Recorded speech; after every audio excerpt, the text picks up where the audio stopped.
Gilbert Wolf, I live in Kennebunk, and I have here the Alden Fish Report, which was done in 2010. I want to just kind of read a little bit about what they discovered. In 2010, KLPD hired Wright Pierce Engineering for a better environment to draft an alternative assessment study for KLPD's 3 dams. In 2010, Wright Pierce contracted the Alden Research Laboratory, Inc. to conduct an evaluation of restoration drivers and fish passage options for KLPD's 3 dams, submitted their report on 2011. We didn't see this report until it was released in 2016, when KLPD decided to show a little bit of history of how hard they've been working to define the problems that we're having. Other than the report goes on, other than a small-scale unpublished monitoring study by the Wells Reserve in 2009, this study was designed to determine species present in the Mousam River, estuary. Samples were collected with pike nets in May, June, July, and September 2009. The predominant species collected were invasive crabs, 440 individuals. Of diadromous species that may be targeted for passage at KLPD dams in total in 4 months: 2 blueback herring, 6 alewife, 1 American shad, a total of 9 fish, and 17 American eel. You spoke earlier this afternoon, or there was talk of how to proceed with a study if you've already got a study that indicates there are no fish below the dam. The Alden report goes on, and although these results may be useful for establishing presence or absence of species in the lower estuarian portion of the river, they do not indicate that there are sufficient numbers of diadromous species moving in the Mousam River to warrant the installation of fish passage structures at the dams.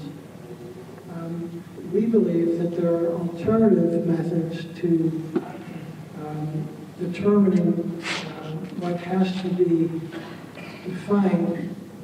Alden goes on to suggest a more measured response of providing passage for Kesslen only as a first step in evaluating stocking efforts to reintroduce the target species. We go on to recommend the need for passage can be evaluated through consideration of the following issues: determination of the quality and extent of spawning rearing habitat, and determination of the ultimate number of target species that the river reach can support. We heard a little earlier about building a fishway, but there are alternatives during the process of evaluating the success of bringing fish to the Mousam River. And those studies need to be done in order to evaluate the need for fish passage in the first place. We'd also like to recommend that you go online and look at a YouTube of what's called the Salmon Cannon. This has been developed by some very young, imaginative Western salmon handlers, and it shoots the fish right over the dam. If we can do the same with alewives, it's certainly less expensive, and it's another reason for bringing jobs to Kennebunk with a salmon cannon. I'd like to submit this to you. I will enter it electronically so that you have a full report. Thank you. Earlier. Thank you, Oliver. I'm just going to make sure that we're focusing on this list of issues here. We're going to open up for comments and questions just like we did earlier, but this part of the meeting, I want to specifically focus on these issues here to see if we've described the issues correctly or if there are any modifications that we need to make to these list of issues here. Yes, sir. Name and affiliation. My name is Mike. Could you spell it? Yes. Yeah, it's one of those lights on. Yes, it is. Bruce Reed, R-E-A-D is the last name. Raise it up for. Close We can't hear you. Hang on, Bruce. Yeah, I'll let the expert.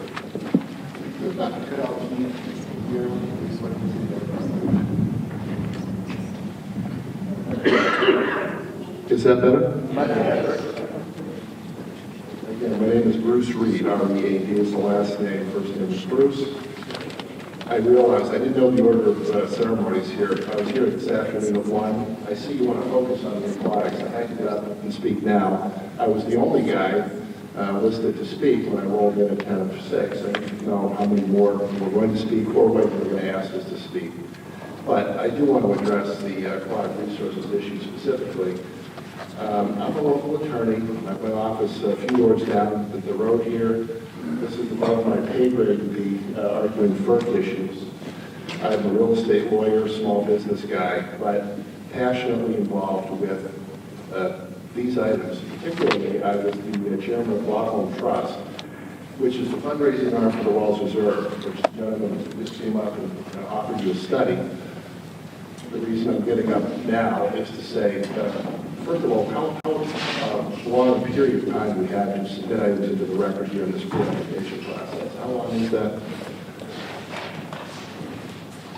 Well, initially, if you mean how long you have to recommend studies or raise issues, that is early January. January 7th is the deadline for submitting the study request. Okay, so it's But important. in terms of entering things into the record, that might be useful to inform us and the rest of the stakeholders. That goes on continuously. Things can always be entered into the record. So what's the early January deadline then? That is the deadline to submit study requests. And also to comment on, after review the potential applicant's pre-application document, any comments you have on that document is also due that date. So, Just real quick, if you, I don't know if you were able to pick up the scope of that, right in the back, Appendix B provides that detailed schedule. And then so any comments on the scope of the document itself or studies, January 7th, like Steve said, additional information is always useful to us in our evaluation. I appreciate that. So I did serve, and still serve on the Lower Mousam Trust Board. Again, the fundraising arm, you all might know of the National Estuary Research Reserve System. This is one of 28 now that we have in the country. We have a lot of research, and if the deadline we will honor that deadline, but Mr. Amon, did he speak at 1 o'clock today, Jake Amon, from the Wells Reserve? yes. He's the fellow who will be able to supply you with information that we feel is very relevant to your concerns here, especially you, Mr. Arcalia, as a fisheries person. It's shocking to me that what I heard come out of the gentleman's mouth, there's basically the Mousum's a dead river from the dam down. That's kind of what I just heard. With all due respect, I fish it. We have a lot of recreational activities that go on in that river. We have videos ourselves showing, fish swimming out of the dam, trying to get out the bottom, more than 9. So anyway, I want to make sure that the record is updated with current and fresh, the best information. And the Wells Reserve, that's what we do. We're a science-based organization. You guys want facts. That's all we're after here. I'm part of the Mousam Kennebunk River Alliance as well. There's nothing we want more here than a factual, hard look at, especially that we're talking about fish here, but later on we'll also, of course, talk about the economics involved, and other people will speak to those issues, but it was important for me to get up now and just emphasize that there's a lot of research out there. I've never heard of a salmon cannon, but it kind of makes my eyebrow go up a little bit. in terms of what this applicant is going to show us. Fish passage. Fish passage is vital. And I kind of looked at, I was here earlier, it's at 1 o'clock, and I heard the reports from the mayor would be in the record about the quality of the water above the dam in the impoundment, which so many people are very concerned about keeping. You know, that's a dead zone, which it kind of almost sounded like it is. What are you passing fish to? I mean, our group here sees this as a historic opportunity to remove these dams and make no bones about it. We'd like to restore the river to its natural state. Now, this applicant can come in and show that we're going to be as well off or better ecologically with regard to fish health. Let's see the facts. We will have facts that we'll present you with on our side. Anyway, I wanted to address those issues on this portion. I'm going to reserve the right to make a Yeah, thank you, absolutely.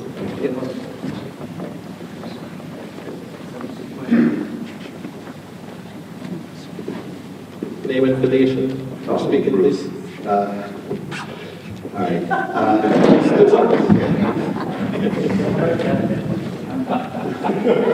It doesn't happen to me that often. Kevin Flynn. I'm a resident of Kennebunk, a small business owner. Questions, I think, is what you're looking for. So my question is, I think the issues you cover up there are, they're very broad and general, but I think they're right on.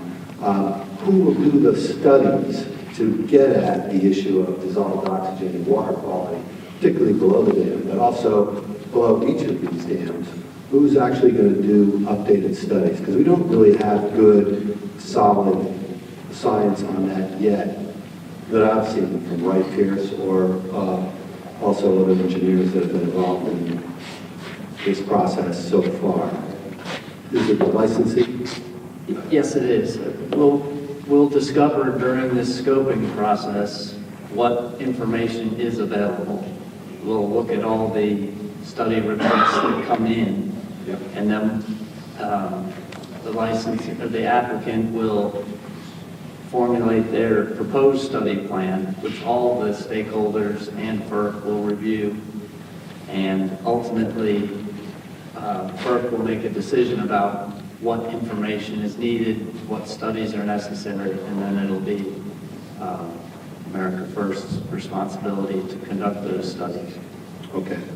So, second question is, you're going to base that, are you going to base that decision based on what you see as available studies right now then?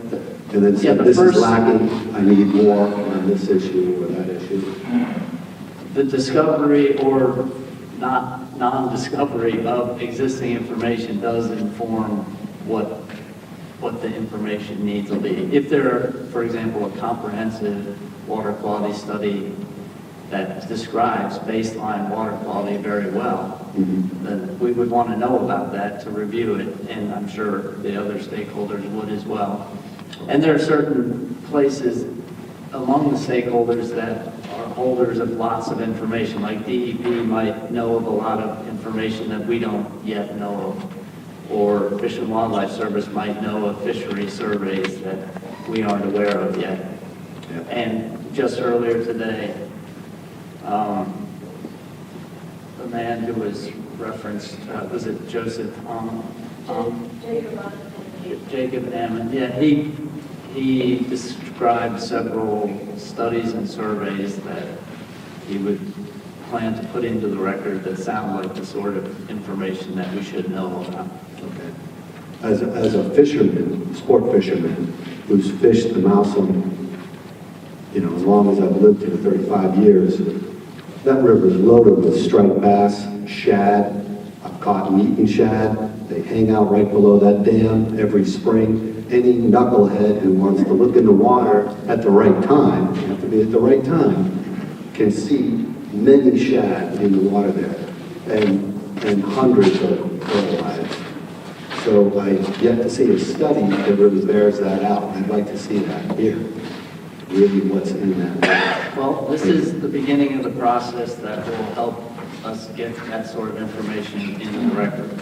And I should add... Sorry about the knucklehead. That's, anyone can see it. I should add also that, some issues kind of overlap each other, like aquatic resource fisheries issues and recreational angling issues.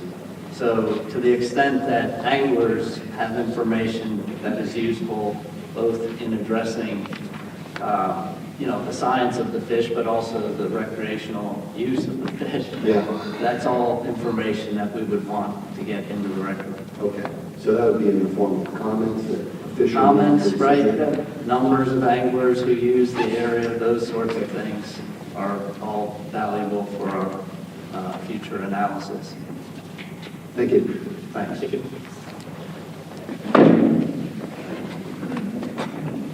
One of the name and affiliation for the court reporter, please.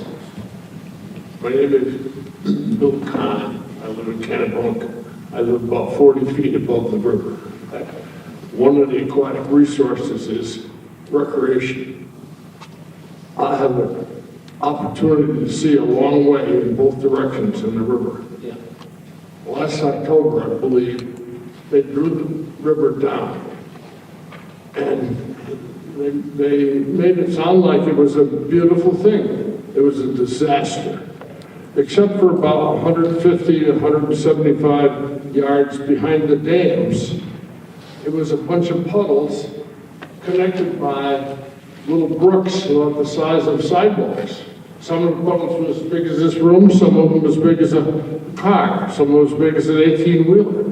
But there's not going to be any recreation in there if they take that dam out. One of the things you might consider is when they drew it down, I don't know if anybody tested the soil.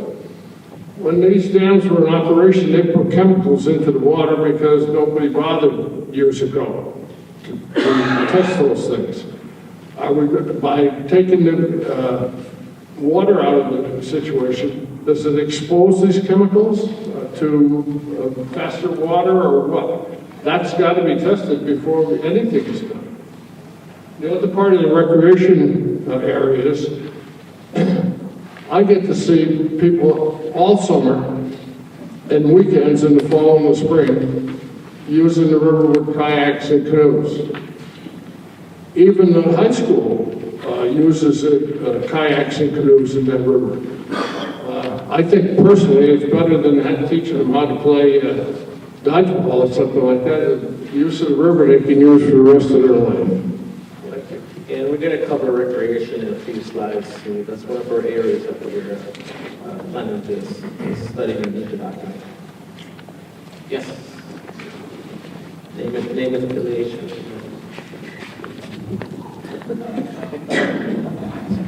Thank you. My name is Nancy Campbell Jones, NANCY,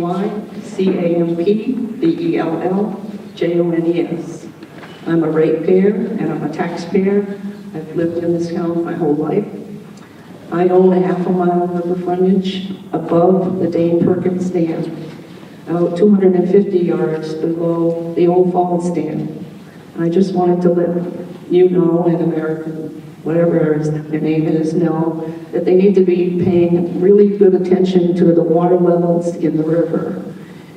The water levels in the river are not controlled by the river. The river does not have its own water source. The water from the river comes from the Old Falls Dam and the Estes Lake Dam. When they don't let any water out of their dam, there's no water in our river. 2 years ago, when the Lord does contain some of the water level because he does provide the rain. If the good Lord doesn't send us any rain, then there's no water in the river. 2 summers ago, we had a drought in this area, and there was no water let out by the Old Falls Dam. There was no water let out by the Estes Falls Dam. In my half a mile of the river, I could walk down the middle of the river, period. I could walk in the middle of my river. There wasn't enough water in that river for any fish, never mind what kind of fish you talk about. So I just need for you, the engineering part of your area, and for American, whatever their name is, to take a good look at the water levels in the river and how they're generated and how they maintain the water levels. Thank you. Thank you for your comment. Anyone else on aquatic resources? Now we'll move on to the next resource areas.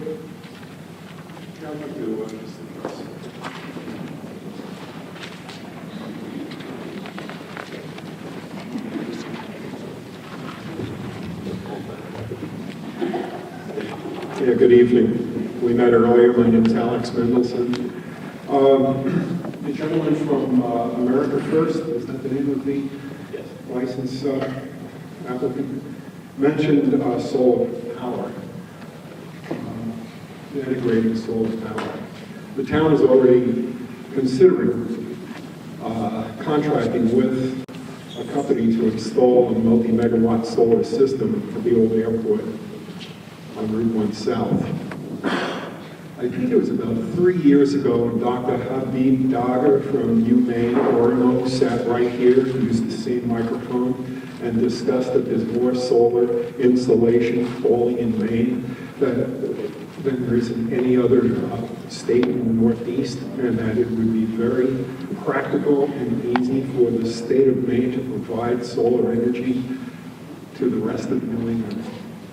Dr. Habib Dagher is also, he also runs the composite laboratory in UMaine, Oregon, and is influential in crafting offshore wind power systems. So I think that the presentation made by America First is very auspicious because we are in a place where there's a lot of potential, no pun intended, for solar energy and wind energy as well. There was a scientist, his name is Steve Hawley, Hawley, who spoke at Wells Reserve a few years ago, and he published a book about dam removal in the Pacific Northwest. And I refer you to his book. I can't recall the exact name of the book. I do have it at home. I'd be happy to give you the information about it. But it was quite interesting how they showed migratory fish rebounding incredibly when dams were removed on rivers that were thought to be defunct. There were some rivers where there had been dams and they removed them. It was a tertiary stream, and they said, yeah, we'll get the fish. And they were astounded by the amount of fish that recovered in the first year after the dams were removed on that tertiary tributary, I guess we would call it. Also, there's a lot going on. Certainly Elon Musk is launching rockets into space, and he's assisting NASA. There's a great deal of research being done at the university level throughout the country, some of which you're probably aware of, with respect to battery technologies. And they're not the old-fashioned lead-acid batteries. We're talking about some very 21st century storage techniques. In fact, Elon Musk is already selling something called the Powerwall, which is a very large battery that sits on the wall of a garage or your basement and is a multi-kilowatt hour storage device. So if you have solar systems and you have storage capability, and that is only going to improve as time goes by, and certainly having restrictive dams and hydro systems that are subject to drought, as somebody mentioned, and reduced water flows doesn't make very much sense. There's also a lot going on in using what are called microgrids, and there are some great websites right now that illustrate the give and take of power generation. You have to do a Google search. I have the URL for one of those websites, which I could supply to you, which really is interesting because you see how the power is distributed on the conventional grid from one geographic area to another. But there are technologies now, especially using very low-cost microprocessor-based subsystems, to modulate the amount of power that is moved from one area to another effectively. And you don't need You don't have to have dams that restrict aquatic movement, especially with solar. And in Maine here, in the Gulf of Maine, as Dr. Luke Dagger points out, if you go out about 100 miles and you have wind generators out there, you can supply all the rest of New England with electricity. So when you think about the Gulf of Maine, it's already undergoing ocean acidification, which is higher than it is in many other areas in the country. And the temperature in the Gulf of Maine is also higher. It's quite surprising, actually, that scientists are not sure why it's higher than almost any other body of water in New England. The fish that have lived there and the other aquatic organisms that live in the Gulf of Maine use rivers as part of the ecosystem. It's not like, well, we have a river and there's some fish runs. It's part of the ecosystem. The ecosystem consists of microorganisms at the lower levels. You gentlemen should know more about that than I do, but the biology of it is interrelated. So it's not just a matter of fish runs or how many fish you count, but what do those fish mean for the whole ecosystem, which includes the Gulf of Maine, the Atlantic Ocean, migratory species like whales. It ranges from the very, very smallest organisms, and we're seeing problems right now with shrimp harvesting in Maine and lobsters moving further offshore, lobsters moving further north. It's all interrelated. So there's a lot of things to consider when you look at the effects of project operations, dissolved oxygen, water, temperature. And again, Wells Reserve and Jacob Ammon and I believe Jason Weinstein, scientists at Wells Reserve, have taken a lot of data and they've looked at a lot of fish runs. And these things, I hear about trucking. Read Steve Hawley's book, and you'll see what a failure fish trucking was in the Pacific Northwest. Terrible failure. Are we going to have fish trucking for the next 100 years, next 200 years? It doesn't make any sense. Salmon cannon, we're lucky if we see an Atlantic salmon come off the river. But there are a lot of species that we've already discussed. So I think we have to keep in mind that in the early part of the 21st century that we're enjoying now, there are a lot of new technologies. Fascinating, but it's really not on top. So come on over here and you can get I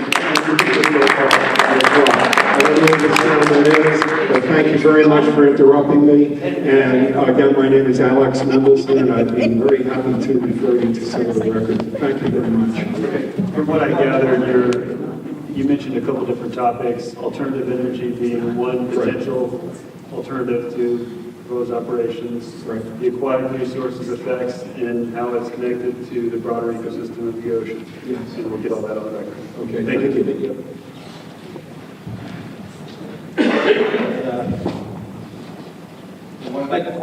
Okay, and like, just to remind, yeah, good, very good.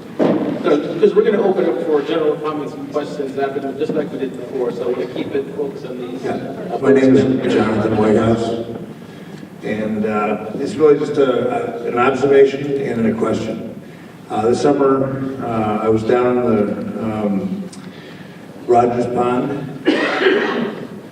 Pond area, quite a bit, resupplying the water truck that waters the town's flowers, and you can tell the state of the fishing down there when you see the bald eagles. We have a pair of nesting bald eagles in town, and at least one of them, when you come down the corner about 4 o'clock in the morning, you can see his white head. And I want to think it was probably during the alewife. And there was, you can always tell when the fish were there. My question is, my partner took a picture of a fish grouped up under the butting up against the dam, the Kesslen Dam, and it wasn't a striper, and it looked dark. Could it have been a salmon? And it was big. It was that fish there made me think of it, and that was the question I have. Would you think it could have been a salmon? It wasn't a small alewife, unless you had. But anyway, I just wanted to speak to the health of the aquatic fisheries below the dams. I have canoed on the upper dams, but I can't say that I know the fish, the fish health up there, but First of all, could you please spell your name? Jonathan, Jonathan, White House. And regarding your question about whether it could have been a salmon, I have seen some correspondence from Fish and Wildlife Service where they indicated that Atlantic salmon were possibly coming into the area. So they think there might be salmon in the area. So Whatever it was just a cell phone picture that she took, and they kind of reminded me what the gentleman up there was moving the picture. Just a question. But it wasn't striper. I don't know what that is. Maybe it's a cowboy. Thank you.